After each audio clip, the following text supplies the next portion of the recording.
Konkursi për punësimin e 155 punonjësve shëndetësor në Spitalin Klinik të Tetovës ende nuk ka përfunduar, sepse ka pasur ankesa nga aplikantët që nuk janë pranuar. Drejtori i Spitalit Klinik të Tetovës, Erzen Elezi, thotë se pjesa dërmuese 155 punonjësve janë pranuar dhe se tashmë kanë marrë vendim, ndërsa një numër më i vogël për të cilët ka pasur ankesa në shkallë të dytë, duhet të presin deri në përfundimin e procedurës. Për konkursin 155 të punësuar në Spitalin Klinik të Tetovës, ne vendimet i kemi dhënë, presim prej Komisionit të Shkallës dhe që të marrim edhe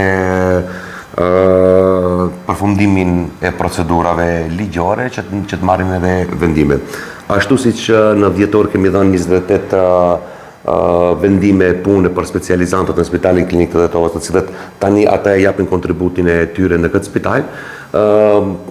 Ditën e hënë kemi dhënë edhe për 10 punëtorë të tjerë medicinal në Spitalin Klinik të Tetovës, në të cilët ka pasur ankesa, por ankesat kanë qenë të pabaza. Elezi thotë se konkursi nuk do të përsëritet edhe pse ka pasur shumë ankesa, duke dhënë shpresë se ky konkurs do të mbyllet me sukses brenda një muaji nga dhënia e kësaj deklarate.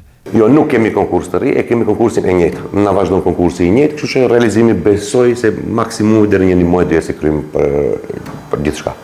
Javë më parë në Tetovë ishte edhe Ministri i Shëndetësisë Azir Aliu, i cili tha se vonesat kanë ndodhur për shkak të kufizimeve procedurale si pasojë zgjedhjeve lokale. Sa i përket punësimeve, pra punësimet pjesa e parë mbaroi me sukses.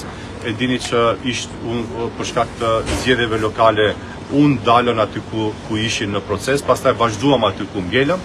Drejtori me sukses mbaroi procedurën administrative dhe tani mjekët dhe motrat medicinale janë pjesë e infrastrukturës shëndetësore në Tetovë. Procedura e dytë, hapja e thirrjes së dytë, gjithashtu është në proces. Sipas drejtorit, kërkesat për punësime të reja në Spitalin Klinik të Tetovës janë më së të nevojshme për shkak se gjatë 10 viteve të fundit nuk janë dhënë as pak vendime pune.